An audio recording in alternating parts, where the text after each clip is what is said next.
علیکم ورحمۃ اللہ وبرکاتہ نحمدہ ونصلی علی رسولہ الکریم اما بعد دلوں میں حب وطن ہے اگر تو ایک رہو دلوں میں حب وطن ہے اگر تو ایک رہو نکھارنا یہ چمن ہے اگر تو ایک رہو پیارے دوست محترم سامعین معزز اساتذہ اکرام اور پیارے دوستو آج میری تقریر کا عنوان ہے ملک کو کس کی نظر لگی پیارے دوستو ہمارا وطن ہندوستان طویل مدت تک برطانیہ حکومت کا غلام رہا ہے جس دوران ہندوستانی لوگ برطانیہ حکومت کی طرف سے بنائے گئے قوانین کو ماننے کے لیے مجبور تھے آزادی کی مجاہدوں کی طویل جدوجہد کے بعد بالآخر 15 اگست 1947 کو ہندوستان کو آزادی ملی اور 2.5 سال بعد ہندوستان نے اپنا آئین 26 جنوری 1950 کو نافذ کیا اس لیے ہم سب ہندوستانیوں کے لیے یوم جمہوریہ کا جشن منانا ہے اعجاز کی بات ہے محترم سامعین وطن عزیز کو آزاد کرانے میں زبردست قربانیاں پیش کی گئی اور انگریزوں نے ظلم و بربریت کی ایک طویل داستان لکھی جس کا ہر صفحہ ہندوستانیوں کے خون سے لطمت ہے جذبہ آزادی سے سرشار اور سر پر کفن باندھ کر وطن عزیز اور اپنی تہذیب کی بقا کے لیے خطرے آتش افرنگی میں کودنے والوں میں مسلمان صف اول میں تھے لیکن ہائے افسوس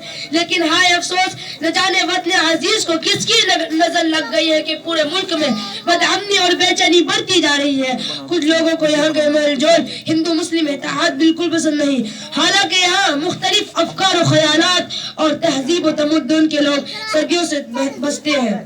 اور یہی تنوع اور رنگا رنگی یہاں کی پہچان ہے مجھے کہہ لینے دیجئے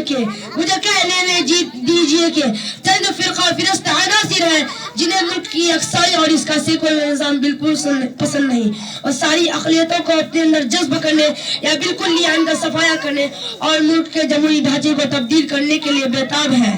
پیارے بھائیوں اور بہنوں اے کاش ملک میں گنگا جمنی تہذیب کی لاج رکھی جاتی اقلیتوں خصوصاً مسلمانوں کے خلاف آگ اگلنے والی زبانوں پر بریک لگائی جاتی نانا کو